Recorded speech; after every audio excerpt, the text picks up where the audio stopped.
Gente, liga só, o Luciano está indo no labirinto, ela vai se perder. É óbvio. Nós vamos dar as dicas para ela. Vai, Lu! Vai, Lu, que tu consegue! Ó, ela entrou e vai se perder, eu tô avisando. Olha que lindo o labirinto. Olha, nós viemos para Nova Petrópolis para tomar... Aqui, pessoal! Ali! Ô, meu, tá gravando! Tá gravando, boca aberta. Eu mudei, né?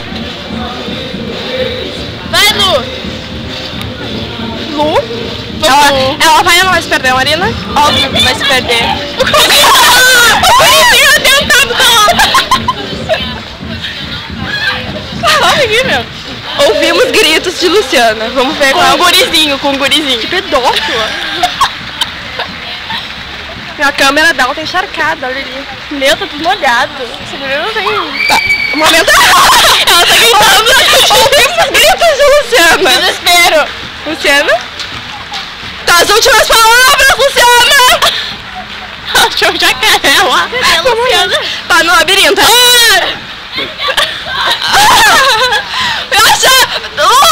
Dá um oi!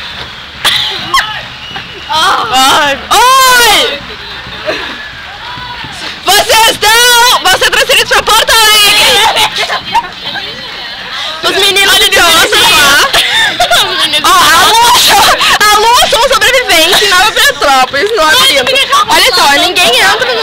Olha lá, o guri brincando de pauzinho. Olha o pessoal tirando foto. Meninos idiotas. Meninos! Gravando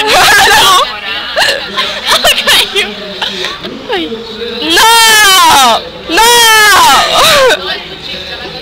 O que falou? Vem cá. Não! Agora é o momento cantado, queridas. Vamos lá. Vamos na Lu. Vamos lá na Lu. Na Lu! Momento cantado dos meninos. Vamos ver. Luciana! O guri acha que a gente vai lá, só que a gente não vai lá. Óbvio, eles não, acham que a gente vai lá, mas a gente vai dar um furo. O que é? Você indo pra onde você? A gente sai encontrando a Luciana. Lu! Lu!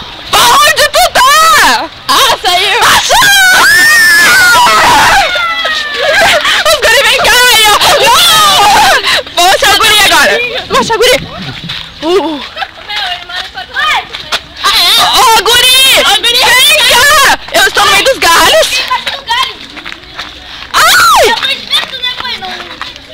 Eu tô indo pra aí, pai. Tá aqui! Eu tô aqui! Vem aqui, guri! Saiu correndo.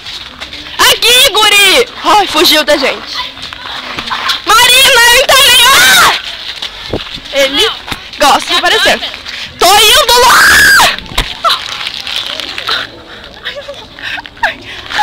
Machuquei! Eu me machuquei, sua bobada! Tá gravando? Tem uma galhada. A Evelyn levou uma galhada, gente. A Evelyn levou uma galhada. E olha, eu ganhei uma no braço aqui, ó. Dá tchau, Porto Alegre. Dá tchau. Olha, tchau. Nova Petrópolis, Lu. Vou dar tchau, Porto Alegre. Dá tchau, Porto Alegre. Mas a gente é de Porto Alegre. Dá tchau, Nova Petrópolis de Porto Alegre.